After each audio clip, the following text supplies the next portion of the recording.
Hi, I'm Anna Marie Cox, and before I leave, I'm going to have a good time. Hi, I'm Daniel Dresser, and have you tried the Quagmire? If you haven't heard about it, you don't want to know about it, it's too late. I can't remember what the rejoinder is. I think if you haven't heard about it, you don't want to try it. Yeah, there we go. There we go. Yeah. Welcome to Space the Nation, where we look at science fiction through the lens of Monte Carlo simulations and disengagement theory. Today we'll be talking about San Junipero. I don't know why that bothers me, Dan. Well, I feel bad, Anna, because I think when we've talked about this episode, or like when we've been previewing this episode, I think I've been saying San Junipero. I think and it's definitely San Junipero. I think you have too. I've been mispronouncing it. So, I've been adding to the confusion, and I apologize to our listeners. It's San Junipero. Yes. Also, I think as someone who speaks some Spanish, it bothers me because it's like a word that kind of wouldn't really exist in Spanish. San Junipero? Junipero? I don't know. Anyway, it's the San Junipero episode of Black Mirror, which is available on Netflix. In the next few weeks, we'll be talking about How to Lose the Time War and then the Riddick trilogy. We have lots of ideas, but are always taking suggestions. Dan, what's the best way, the absolute best way to make a suggestion to us? So the thing to do would be to become a patron, which sounds like it's a big deal, but it really isn't. All you have to do is go to patreon.com/spacethenation, choose to become a patron for as little as $3 a month.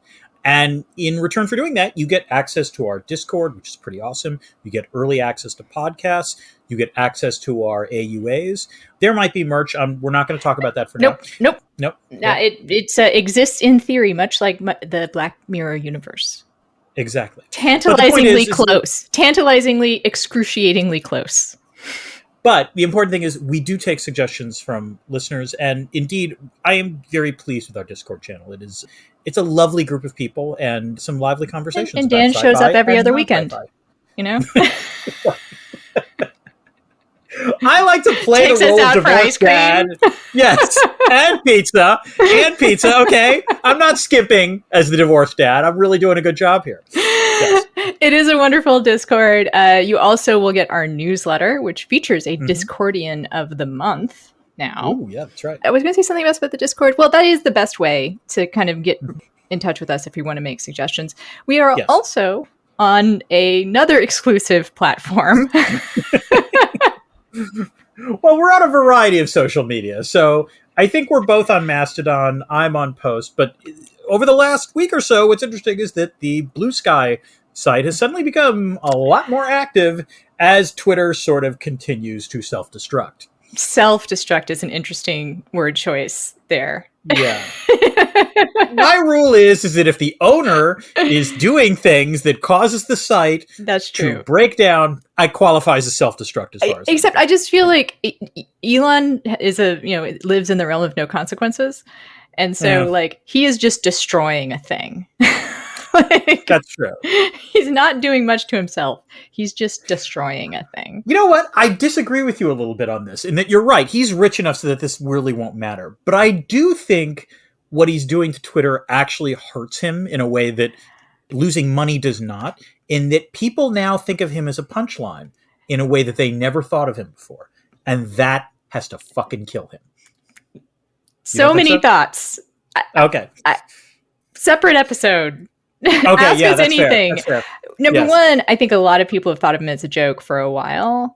Mm-hmm. Number two, I don't know if he has the self-awareness to realize that people think he's a fool. He got up on stage with Dave Chappelle. Do you remember that video? I remember that, but what I remember was he was stunned at the response. Stunned! And so, yes. But the point is that he did acknowledge it, so that does suggest. And then he tried to make a joke out of it. Anyway, Dan, when we're not on Blue Sky, or in my case, Instagram, I'm on Instagram, Anna Marie Cox. Mm-hmm. Yeah. What are we doing with our lives? Well, we have jobs. But beyond that, I believe you have a website called AnnaMarieCox.com. Also, Anna Marie Cox. When you spell it out, it doesn't matter. But when you say it out loud, yes. Actually, it's funny. The website is AnnaMarieCox.com.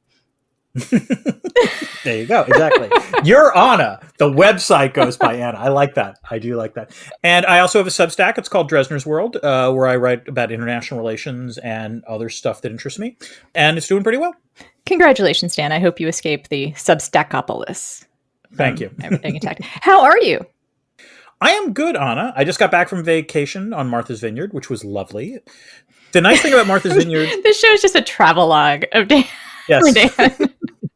This is both Space the Nation and just like, where in the world is Dan Dresner? Where in the world is Daniel Dresner? Daniel W. Dresner.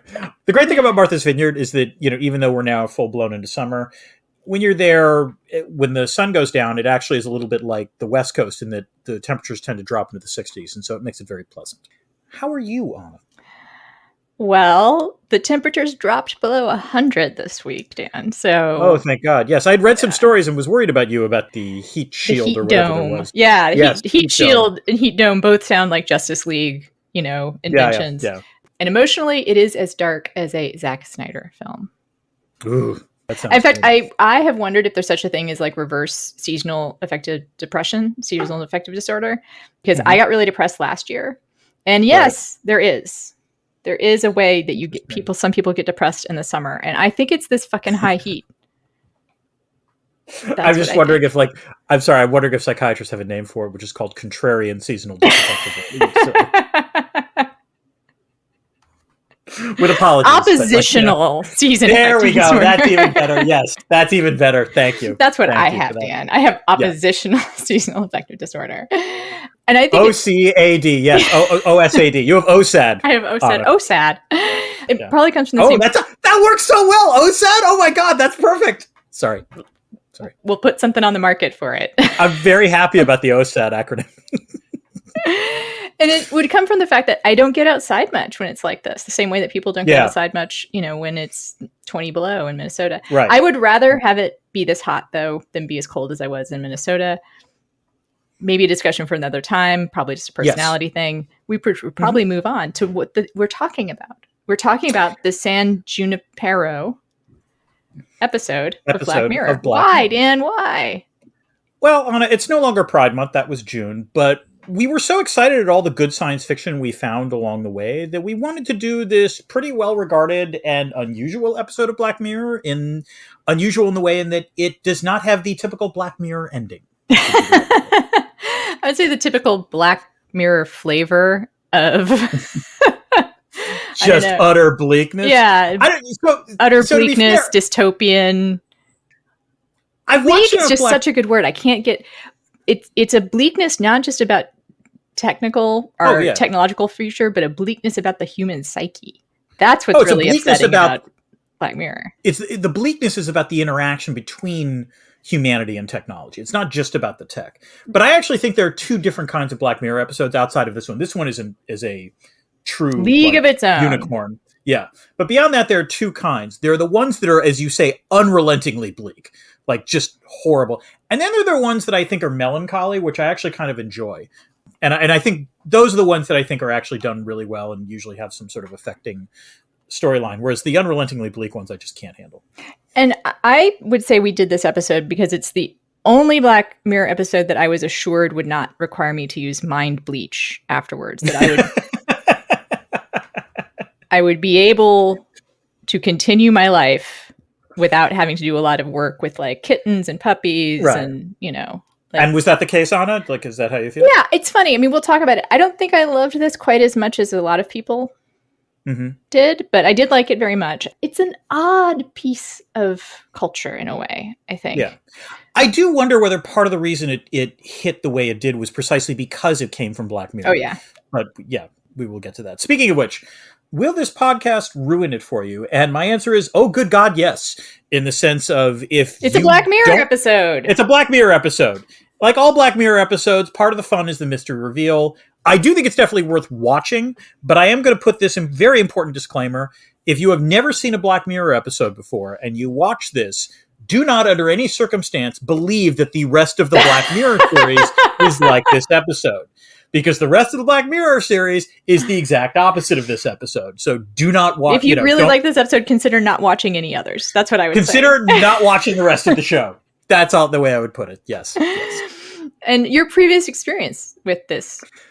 Dan? This actually was, I believe, the first Black Mirror episode I ever watched. Did you know what you were in for? That's the real question. I knew that, like, I think yes, in the sense that I knew that, like, when it came out, there was a fair amount of buzz about this episode. And so I was like, okay, I'll watch it. And, I was definitely intrigued by it. I did go over best of Black Mirror episodes and watched a few more. I knew this. But that's what you knew you were getting into. Like you were I knew what I was getting into. I know that was the little bit of sweetness that is going to make the rest of this taste really horrible. Yes, exactly. Okay. Yeah. What about you, Anna? I stopped watching Black Mirror after the playtest episode, which is one of their video game episodes that has to do with Alzheimer's and death and parents, and it's not one of their necessarily especially sad ones, but I was just like, you know what? I don't need this in my life. Yes, exactly. I have enough going on. I will not watch this by choice. Yeah, it's not even the most sad one. It's just the one that I decided to stop watching. I will say that I've been uncomfortable watching it ever since the very first one, the pig fucking episode. God. Which, by the way, Dan? Yes, Anna? Is there IR in that episode? There's a shit ton of IR in that one. But don't make me talk about it. Do not make me talk about it. Actually, I think that is in some ways the most disturbing of them. Oh, it is. I think about it every once. When someone brings it up, I'm like, fuck, now you've made me think about it. Right. Because the problem with that's the story, right? Yeah, go ahead. The problem with that story is, unlike all the rest of the show, that one could actually happen. There was no tech thing in that. That was some of the supreme mastermind stuff is... Yeah. But all the technology is available. All the technology is available. That is true. That was what was horrifying about that episode for me. Yes. Beyond the obvious. Yes. It's just horrifying. Yeah. If that sounds like an enticing idea to you listeners, you probably, if you're listening to this, you know what Black Mirror is. You can make your own decisions. You're adults, but you will never be able to unsee it. Never, ever, ever. Okay, but let's talk about this episode, which is decidedly more pleasant, and let's get to the story behind the story. Now, Anna, the primary showrunner for Black Mirror is a gentleman named Charlie Brooker. I know him because when I was doing the zombie work, he wrote an interesting little miniseries called Desk Set, in which the premise was that a zombie apocalypse breaks out on a British reality show. But the point is that they usually don't have happy endings, so what the fuck happened here? Well, this show did start a lot of conversations. There's a longish article in New York Magazine that's a oral history of this episode, where I'm getting most of what I know about it. It did start out with just sort of a general idea of a theme park that was heaven, or heaven as a theme park, with all the people that you knew from your life populating it. Okay. Yeah. Right. And then there is something called nostalgia therapy that is used. It's not exactly a treatment for Alzheimer's, but I guess you can say that it is, because what it does is it improves the mood and the well-being of people with Alzheimer's. You put them in a place that reminds them, that makes it seem as though it's that decade, one of the decades that they remember. It would be a palliative treatment, I guess, is the way. Well, it also can be helpful for the actual Alzheimer's as well, because one of the problems with Alzheimer's is the depression and anger that come with not being able to remember. So if you can get people in a good place, literally, I guess. And what's interesting is that's explicitly referenced in the actual episode. Yes. So it's nice to see. Yes. Yeah. So there was going to be a story, a heterosexual couple, and what that original idea was, it was a Black Mirror ending. The reveal would be that one of them was dying. Ah, okay. All right. Okay. Yeah, that sounds like Black Mirror. But I guess they kept writing. He said it was sort of a writer's room thing. They were like, oh, this happened, and then this could happen. And so they came up with a happy ending. Also, they wanted to do a period episode. Mm-hmm. That was something mission accomplished there. Good Lord. Yes. We'll talk about that as well. So I'm curious, worth asking, was this written by a queer person or persons? No, Dan. It was not. It was written by a bunch of straight white people. My God. And it hasn't been canceled yet? What the fuck? Holy crap. Well, I think it's interesting. I was thinking about this earlier today because we talked about Jupiter Ascending, which is made by proudly trans women, right? Mm-hmm. With a history of making movies about transness and talking about it. And the movie itself, not a lot there. Not a ton. Nope. Again, readings are available if you want them, like that's cool. If people find something there, great. But I don't think there's much intentionally there about transness, right? Mm-hmm. Right. And then we have this made by from apparently real straight people, cis straight people, right? I said too many words there, but the privileged ones, and it's obviously people like me, Anna. People like you and me. Yeah. And it, obviously it takes on a pretty serious question of what it would be like to have to never get to be the person that you want to be. And then have the opportunity to be that person in kind of a fake environment, like it is an interesting, not fake, I guess. Yeah, I was going to say fake. I would object to that word, although we can talk about this. Yeah. Well, I mean, it is like, how do you get to be once you're granted the opportunity to be the person you thought you might be, like, where do you begin? Yeah. Like, I think that's kind of the interesting question that they don't really deal with that much. And I'm sure we'll talk about more, but anyway, yeah. And I will say fan culture to the rescue on that regard. There is a huge fan culture about this. That's very queer art, fan fiction, cartoons, like all of that is out there. This has been adopted by people who definitely found a lot of themselves in it, especially since if people haven't not already realized it's a biracial couple. So, yeah. So I'm curious, what was Brooker's reaction to the reaction? Because as I said, this show did develop this episode got a lot of critical acclaim. I mean, Black Mirror has gotten some critical acclaim, but I think this was the first one where I remember a lot more people talking about than otherwise would have. Was he surprised by that? Was he pleased by it? I think pleased. They say they were pretty shocked by how much response it got by the queer community. And Charlie Brooker said that he thought people would find it a little more shocking that it was old people fucking, which I find it endearing that he thought that would be shocking because it's not old people. It's actually two very good looking young people. Yeah, I was going to say, it's not, I know within the context of the show, it's old people fucking. The fact is it's Mackenzie Davis and Gugu Mbatha Raw fucking. And they are really like good for them. It's two hot women fucking. So it's not old people. Yes, as a white cisgender, whatever, like, totally happy to see that. At the whole, the whole gag at Wonkette had to do with the fact that all those GOP senators would be fine with gay marriage if it was just lesbians. So, yes, exactly. Fair enough. So yes. Anyway, all of them would love this episode. Like forget about the grooming. Here's two attractive women fucking. Speaking of which, is there any detail about the making of this episode that you find to be hysterically ironic? I'm glad you asked that question, Dan. Oh, I'm happy I did too. So they built the model of this set in 3D. Okay, that's pretty meta, I have to say. And what I find hysterically funny about it is that the way they talk about it in the interview, to me, read between the lines, I don't think it worked real well. Oh, okay. So the set designer is before we built Tucker's bar for real, we built it in 3D. I gave Charlie and Owen a VR headset so they could walk around the bar and look at the space. In the industry, that process is just beginning. So we marched ahead. But then the director says, my overriding memory is feeling a bit seasick every time I put it on. So I gave it up, but it was incredibly useful and I massively appreciate the effort. Oh yeah, that's total covering. Yep. I like that. Now, Chekhov's What's It? Dan, of course, this is a thing that appears in the first act that winds up being very important in the third act. What would you say? I have Chekhov's Belinda Carlisle hit song. The show, this particular episode opens and closes with Heaven is a Place on Earth. Baby, do you know what that's worth? Yes. Neither of us can sing. I love it. Yeah, that's bad. But let me put it this way. I that is a definition of a 1987 fluffy pop song.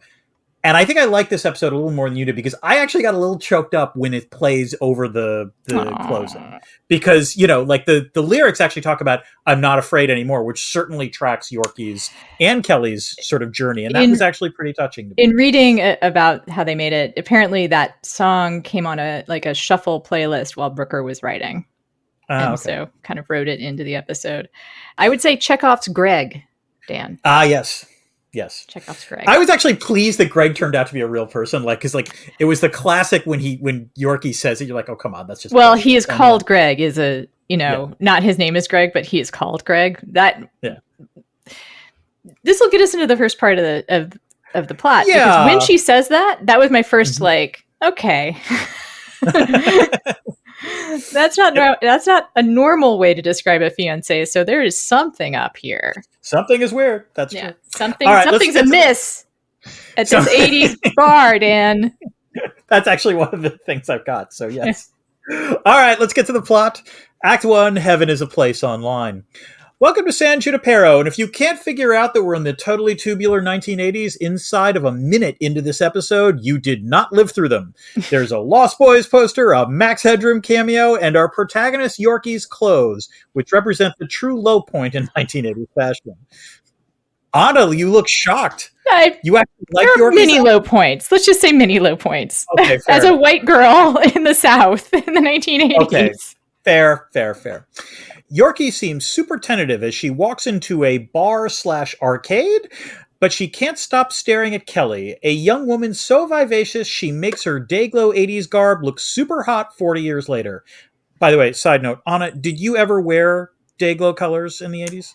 I escaped that. Dayglow colors. I did have a preppy phase. That's why I took umbrage with your description of Yorkie. It did not last very long. Preppy.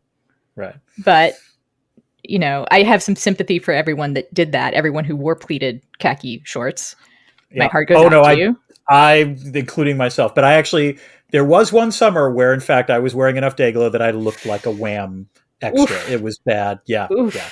I was more into Esprit. Fair enough. Which was a lot of nautical colors. Right. A lot of blue stripes, sort of like rust. Anyway, Dan. Yorkie and Kelly meet cute as the latter pretends the former is a dying friend as a way to ditch a very covetous dude named Wes. They dance, or rather, Kelly dances and Yorkie moves her body in an awkward manner, and then outside the club, Kelly puts the moves on Yorkie. The latter is clearly interested, but also clearly freaked out, claiming she's worried what others in the club were thinking, and also lamely explaining that she's engaged to some dude named Greg. Anna, I appreciated that this episode not only nailed the 80s vibe in the costumes and music, but that it was very specific to 1987. Would you agree? Dan, how did you know it was 1987? Was there a sign somewhere, perhaps? Or a piece of dialogue? It was the Lost Boys. No, there is actually also, sorry. Oh, does it say that? There's also signage in the background that says 1987. Oh, it does? Okay. Yeah. Fair enough. Every flashback in every decade, there is a piece of signage or a piece of dialogue that delineates the exact year it is. Yeah. Sorry. Hello. Hi, everyone. This is Bram. Bram wants to be a podcaster. That was so cute. It's so cute. All right, he's going to get his own show later. Bram reached for the mic. You heard a little thump. That was adorable. Yep. Okay. And then I have an uncomfortable question, which is, what do you think Kelly saw in Yorkie? That is a fair question to ask, I think. And in some ways, I think Brooker has acknowledged this, that the thing he was worried about was that the romance would sort of proceed too quickly. It's not the quickness of it that's a problem, right? It's sincerely, what did Yorkie do that would make her seem like a fun person to hang out with? Oh, I guess it's when she picks up on the not 6 months, but 5 months to live. Right. I think that was the first thing. And I think the other thing is, let's face it, Kelly is in an adventurous mood. Kelly was pretty much into anything. And I think Yorkie was probably a nice change of pace, at least at the start. So, let me put it this way. I bought the idea that Kelly was probably into, weirdly, Yorkie's awkwardness. That's her kink. Because, yes, exactly, at this point. So, yeah, that I was totally fine with. I didn't have a problem with the sort of first meet cute and the idea that I've never made it with a truly awkward white girl. So. Exactly. Yes. Yeah. That's all right. Notch on the bedpost. Oh, there you go. Let's move on to Act 2. Anna, something might be amiss at the Quagmire. I think so, Dan. It's 1 week later, and Yorkie espies Kelly at the club again, dancing with a dude. She makes her move when Kelly goes into the ladies' room, apologizing for her reticence the previous week and explaining that Kelly will need to mentor her. They go back to Kelly's place and make love close to the beach. Yorkie acknowledges that she was a virgin, and Kelly reveals that she was once married to a man and only now is exploring her queer side and is just looking for a good time. And then it's midnight. A week later, Yorkie looks for Kelly but can't find her. She even goes to the Quagmire, a more punk establishment that Kelly had previously mentioned. Punk. It's a sex club, Dan. It's a sex club. Yeah, fair enough. Okay.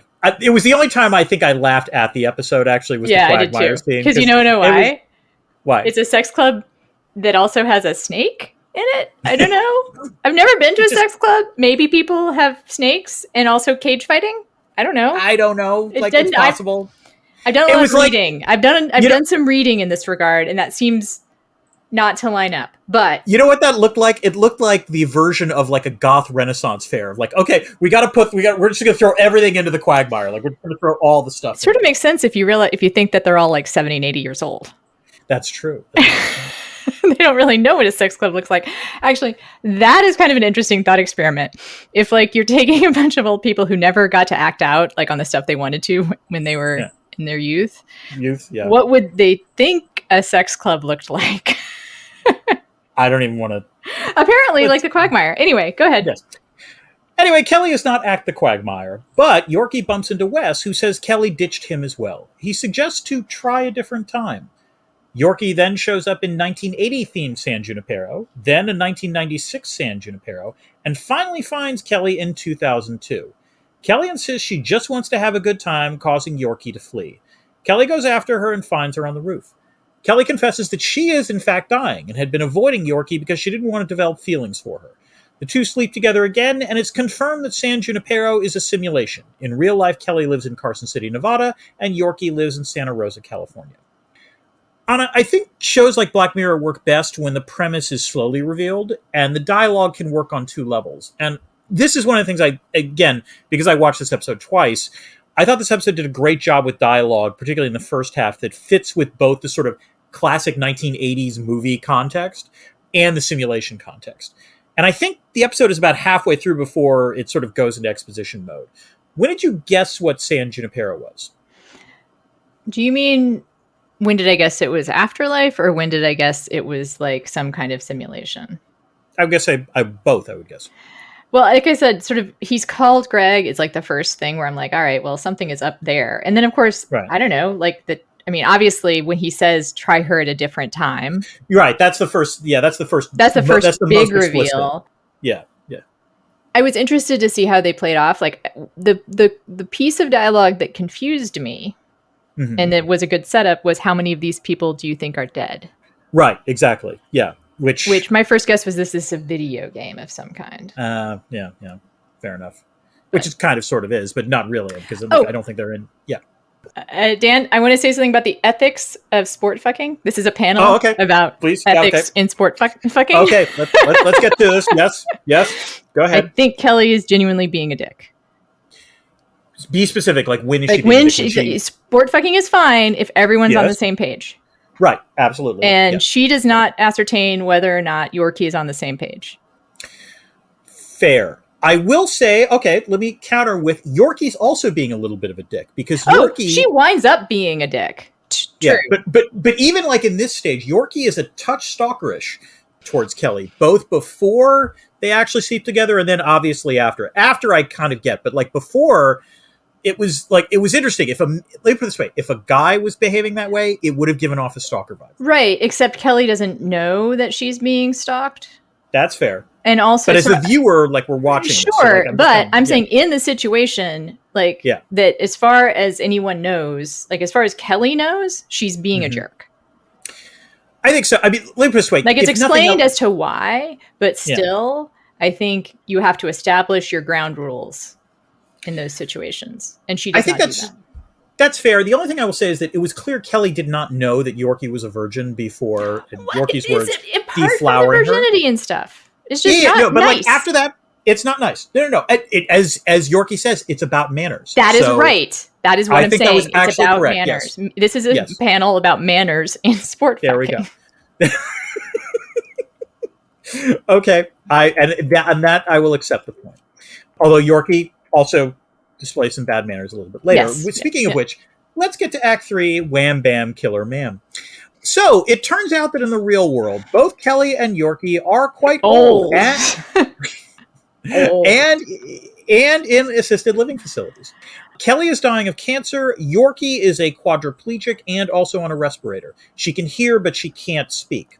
It turns out Greg is real, though. He is a nurse at Yorkie's facility and explains her backstory. When Yorkie came out to her super religious parents at the age of 21, they didn't take it very well, so she drove off and got into the car accident that left her immobilized. She's marrying Greg so that he can sign off on Yorkie's euthanasia. Once she has passed over, she can reside in San Junipero full-time instead of the 5 hours a week that she has now. Kelly asks for 5 minutes inside San Junipero with Yorkie. Once there, she suggests that she marry Yorkie instead, since after all, they actually have a relationship. Yorkie accepts and the euthanasia proceeds as planned. Yorkie becomes a permanent resident of San Junipero. Anna, can we talk for a second about the assisted living facilities of the future? Because they looked admittedly a bit antiseptic, but pretty damn nice to me. I'm hoping this is the future. This is how we know it's a fantasy, Dan. This is how we know it's a utopian black future.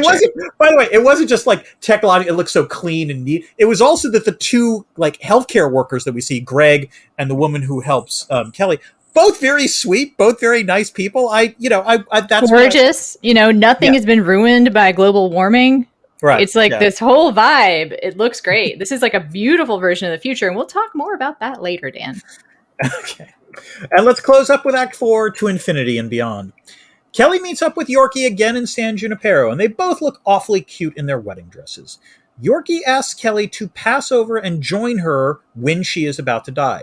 Kelly refuses, explaining that her dead husband Richard refused to even visit San Junipero because their daughter Allison had died decades earlier before San Junipero existed, and therefore can't be there. Kelly doesn't believe in an afterlife, however, but feels bound to honor her husband of 49 years. She drives off in her Jeep, furious at Yorkie, but crashes into an embankment. Yorkie shows up to help her up, but at midnight, Kelly winks away. In her assisted living facility, Kelly's health deteriorates, and she opts for euthanasia. As Belinda Carlisle's anthem plays over the soundtrack, we see Yorkie in her Miata drive to Kelly's place, and guess what? Yeah, did I mispronounce that? No, I'm just saying that's all the touches that there are. Oh, the Miata is perfect. Like Miata. That, yeah, exactly. And guess what? Kelly has changed her mind. The two of them seemingly live happily ever after. Okay, Anna, let's get to the deep questions that this show brings up. First, if there is a San Junipero option for you, would you take it? And also, do you think Yorkie and Kelly live happily ever after? I'm going to say no, unless we're in full-on fantasy mode. And I do really want to talk more about that, but in a later section. Mm-hmm. Fair enough. As far as them staying together, living happily ever after, I think they can live happily ever after whether or not they stay together. I would like to point out there is a serious age difference here. Like, for all intents and purposes, Kelly is marrying a 21-year-old. Right, in the sense that Yorkie, while being biologically as old as Kelly, was only an active person in the life. World for the first 21. Yeah, so, that's fair. Never had another relationship. This is the first relationship she's ever had. First person she's ever had sex with. Mm-hmm. I kind of want Yorkie to spread her wings and fly. Maybe come back to Kelly. I think Kelly would be fine with that. Let me put it this way. Would you marry someone, Dan? Yes. In Kelly's position, knowing you're marrying a 21-year-old former virgin. Mm-hmm. Well, we're all former virgins. Well, recent virgin. Yes. Recently de-virginized. Okay. Yes, fair enough. I was going to say 20-year-old virgin, but basically, yeah, recently de-virgined. Yes, deflowered, I guess, but I hate this. De-virgined is better. I'm really just letting you dig your own grave on this. Oh, I don't think I'm digging my grave. I'm having fun. Okay. But I'm digging your grave, Dan. I'm about to push you into it. Would you marry, if you are 80-something, 80 years experience, do you marry someone who is psychologically 21 years old? Well, I'm not Rupert Murdoch, so the answer is no on this. You might have a girlfriend. Sure. Show her the ropes of being a person in the world. You know? The way I would put it is that I think they could have a fabulous relationship, but I actually kind of hope that Yorkie has some other experiences. Mm-hmm. No. I think that's fair. Let me put it this way. Part of the issue here is that I don't know if, like, the show really understands the concept of infinity.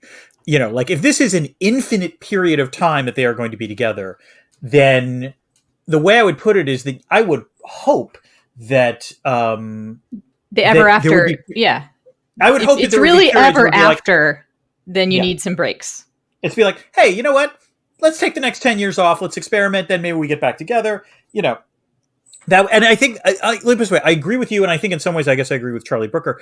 The one flaw in this episode, or one of the flaws in this episode, is the belief that these two really are, like, fated to be together, because that's clearly not true. And indeed, even within the context of the show, that's not true, since we know that Kelly has had a marriage of 49 years before being with Yorkie. It would be surprising if they were, like, able to be together indefinitely. So I think I think the only way they can live happily ever after is if they, for a period of time, do not live happily ever after, would be the way I would put it. Yeah, that kind of the point I was making. Yes. Sorry. Yes.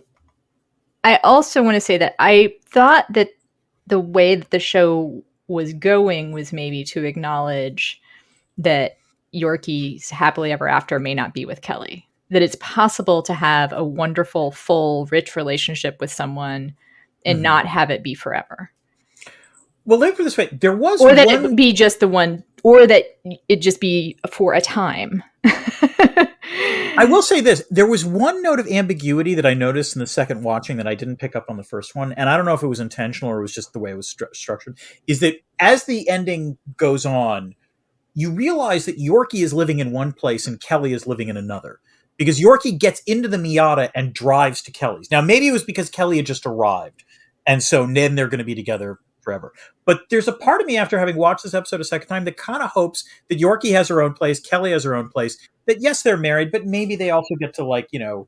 Ethical non-monogamy, Dan? They're E&Ms? They choose the Bill de Blasio option. That's all I'm saying, Anna. Well, Dan, we've talked about a lot in this episode, but I have some other questions. Oh, okay. Well, please shoot. Is there IR in it? Anna, the IR in this episode is not about who owes who. It's about manners. Because, in fact, there is zero IR in this episode. But I think the reason there's no IR in it tells us a fair amount about international relations. Because the extent that we actually experience San Junipero has no conflict in it. There's no, like, groups, there's no gangs, there's no state as we understand it. There's no actors attempting to acquire power. It is a utopia in that sense. And the question is why? Well, because none of the traditional drivers of international relations exist in San Junipero. There is no imperatives for survival in this world, because we know that people can't die. They can do pretty much anything and they cannot die. You know, we see Kelly drive into an embankment, you know, do something that would normally kill her, but obviously it doesn't. There is no scarcity of resources. It's a virtual world. No money seems to be used. Creating things like homes and cars seem pretty easy. So there's no scarcity in which, you know, people can contest over resources. This might be the most utopian part of San Junipero, but there's no clashes of identity either. There's no, I mean, I guess there's sort of the dead there and the almost dead, but other than that, there really is no sort of divider in terms of identity. And indeed, there's the crusher and the crushy. Yeah. I mean, and what was interesting is that, as you point out, it's a mixed race couple. Kelly is African-American, Yorkie is white. That goes uncommented on throughout the entire episode, which I thought was fine. Like, you know, I'm not sure you really wanted to add that element to 1 hour television, but it shows there's no identity issues. Without any conflicts regarding fear or interest or honor, there is no international relations. There is no Dan Drozner in San Junipero. I cease to exist in San Junipero. Yeah. That's an interesting point. Like, if I went to San Junipero, I'm like, oh my God, my primary thing that I've studied my entire life no longer. And like, no one will know what you talk about. There's no Space the Nation either, because like people are like, what? Yeah. It's a fascinating thing. On the other hand, there's no work period. I'm like, although this does raise the interesting question, like, who is the bartender? Like, is he like a permanent resident of San Junipero? Yeah, I assume like a droid or like a bot or something, right? Not droid. Droid would be weird. But an NPC. Yeah. It's an interesting possibility. NPC. But Anna, I have a question for you. Yeah. Oh, Dan, what is it? Is there a critique of capitalism in this episode? Dan, can you just make this easy for me? Because there isn't a critique of capitalism in this episode, which is wild.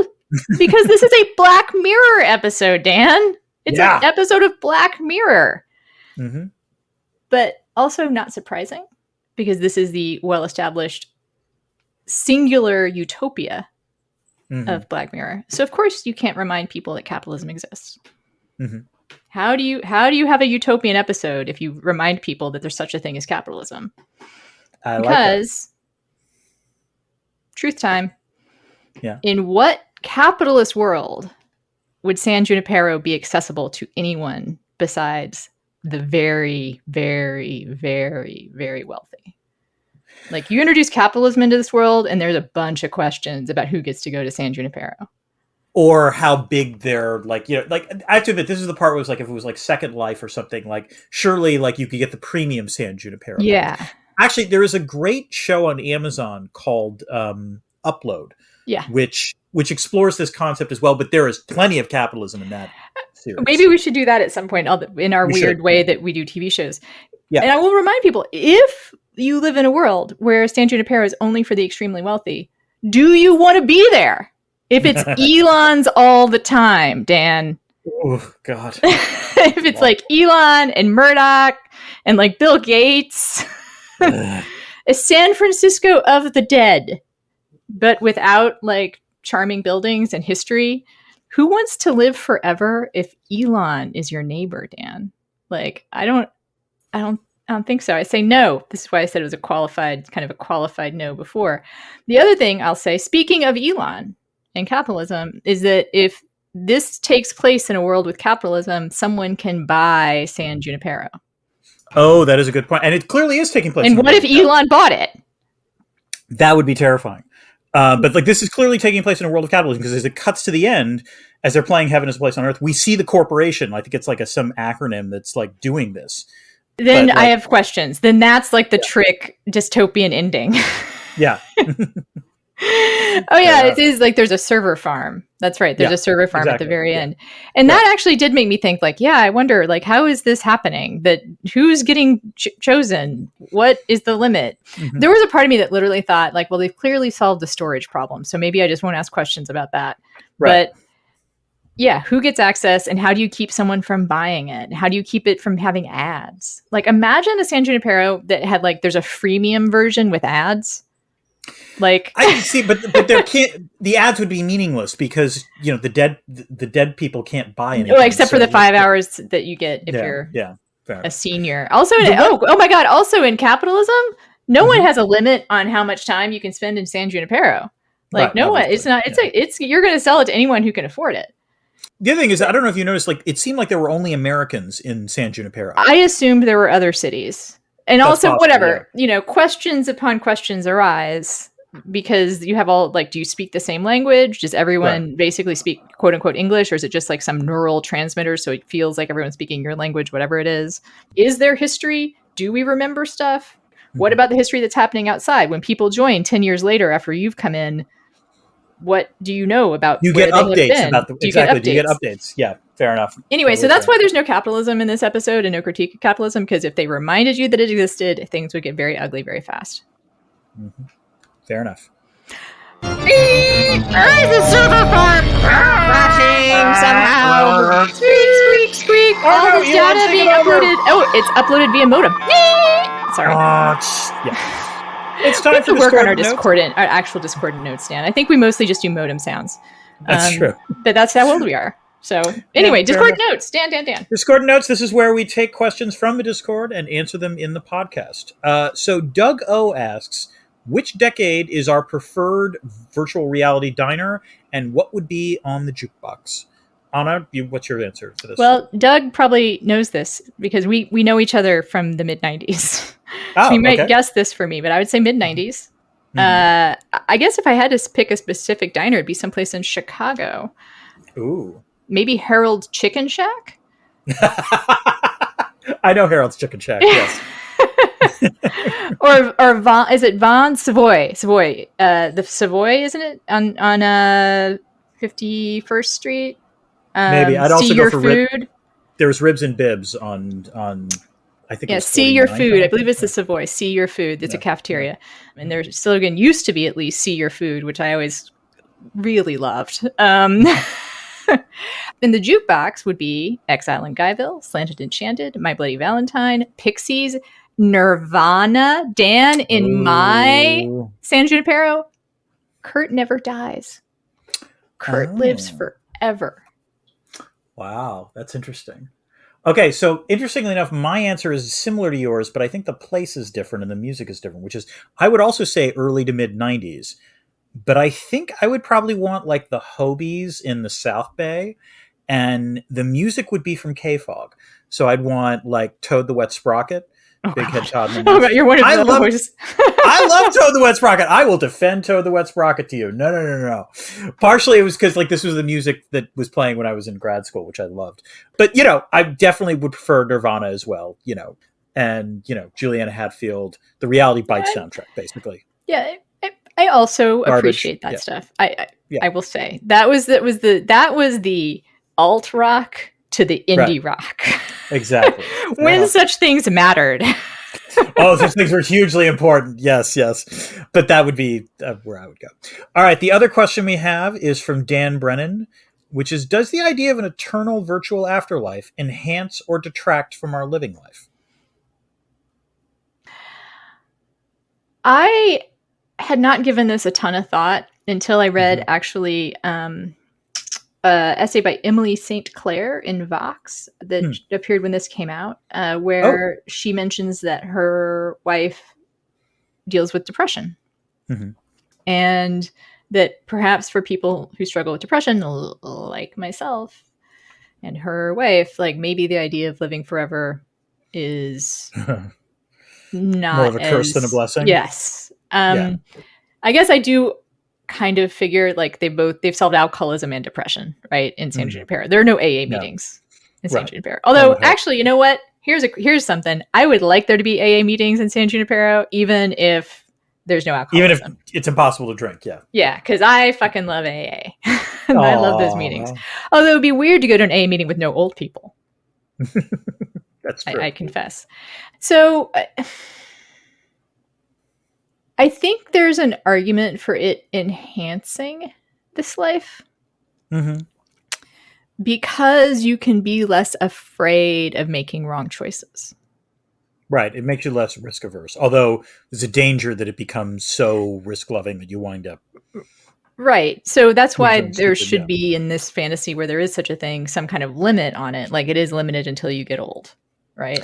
Yeah, I leave it this way. There's a reason why I think, to the extent that there's theology on this, it's very often what happens in the afterlife is somewhat linked to what you do in the present life, in the current life. And so I think the question becomes, it would be more problematic if it turned out that it doesn't matter what you do in our current life because the afterlife is waiting for you. I think that would be, you need some incentive compatibility would be the way I would put it. And so I would hope that the life you live in the present can determine the quality of life you wind up having in the afterlife.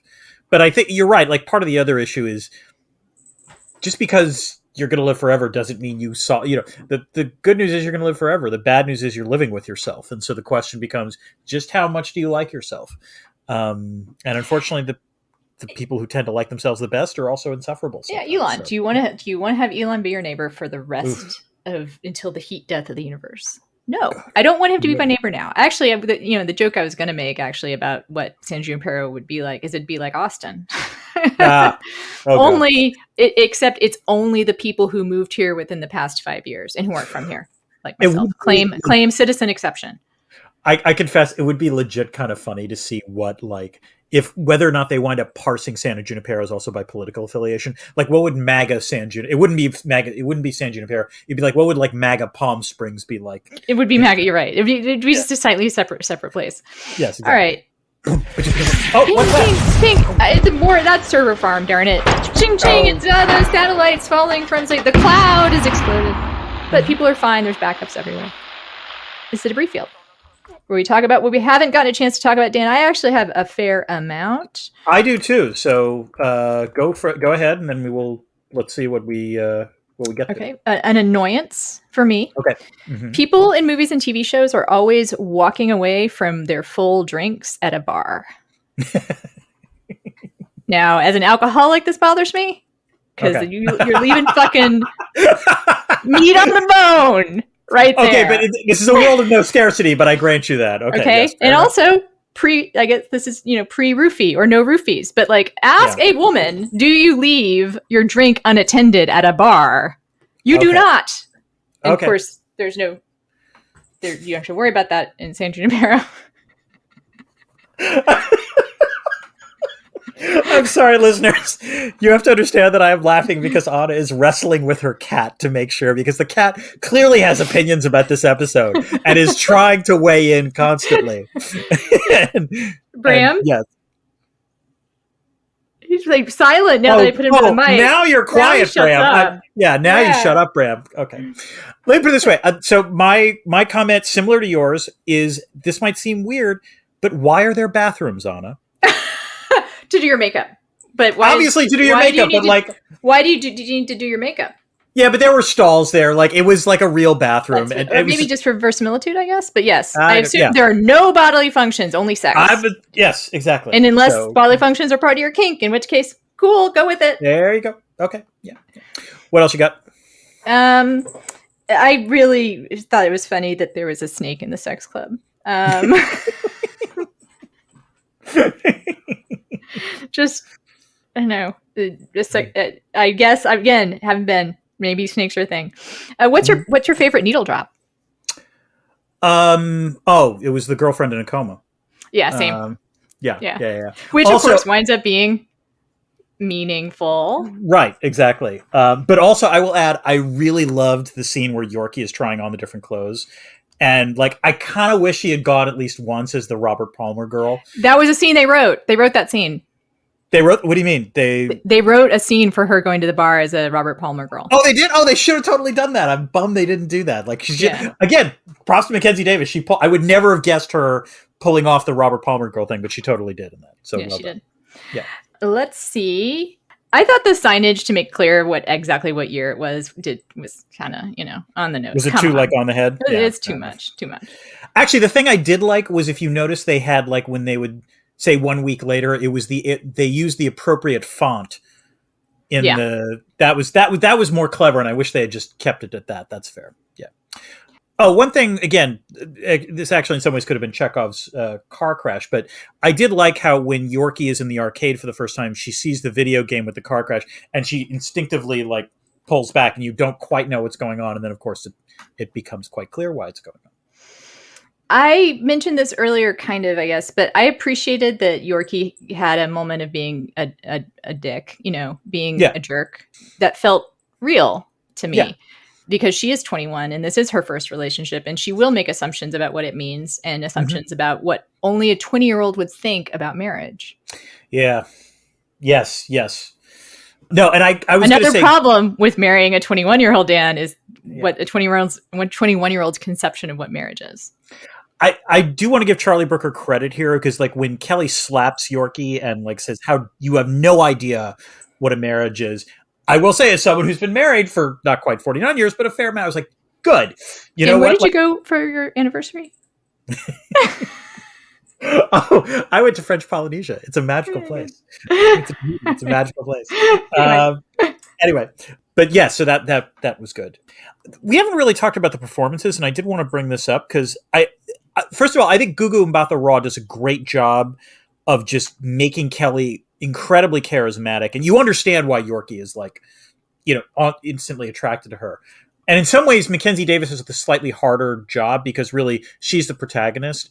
And my favorite moment of her, beyond the trying on the different clothes, was just the utter joy she had after they had slept together the first time. I'm not kidding. Like they're in bed. She's like, I don't know how to describe this. Like she's clearly she orgasmic. Yes, she was orgasmic, but like it was again unusual for a Black Mirror episode. She was just legitimately happy, and it was nice to see. And I'll say this is where the advantage of having sex with an 80-year-old, if you're 21, probably is like if your first time is with someone who's had decades and decades and decades of practice. Yes. Although you didn't it's an interesting question. How much practice had Kelly actually had? Because remember, yes, she had. They're not they're not such different sports. Fair enough. I think that they give you play ball in one arena. Like you can, there's some transferable skills. Because also it's about attitude, Dan. Let's not continue this conversation. Okay, let's keep going. Anything else? I don't have anything else I did at the input. This is not our future because they seem to have figured out elder care. Yes. It is a utopia, as I said. The only thing I will close with, two minor things. Poor Wes, just total loser. He thought it was something different and it wasn't. And also, I did want to give props to the director, Owen Harris. He also directed my other favorite Black Mirror episode. I don't know if you've seen it. It's Be Right Back. No, I thought USS Callister was your other favorite. Oh, also a good one. This one is slightly sadder. It's with Haley Atwell and Domhnall Gleeson. It's really an interesting commentary about social media, and also it's actually about the afterlife also in some ways. So, I have seen that one. Yeah, that one is melancholy and not bleak. Yes, exactly. That's the way, and that is they the should level at which sort them like that on Netflix. That would be a great idea. That is an outstanding suggestion. That is wow. Like that would actually be a public service to do the algorithm that way. Hold on, the cat keeps turning on a fan down here.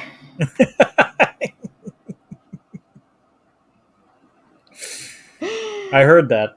Yeah, and now he's biting my toes. He just wants this episode to be over, Dan, and I guess we can oblige him. We have gotten into the end of what we have to say. Come back next week for This Is How You Lose the Time War. Then we have the Riddick Chronicles, and then things get kind of unclear. So send us suggestions either via the Discord if you're a patron, or if you're on Blue Sky, which I know not a ton of people are on. But there's more every day. Getting bigger. Apparently had the largest surge in users in its existence. Went up 100,000 people. Cat turned on the fan again. Dan, until next time. Keep this channel open from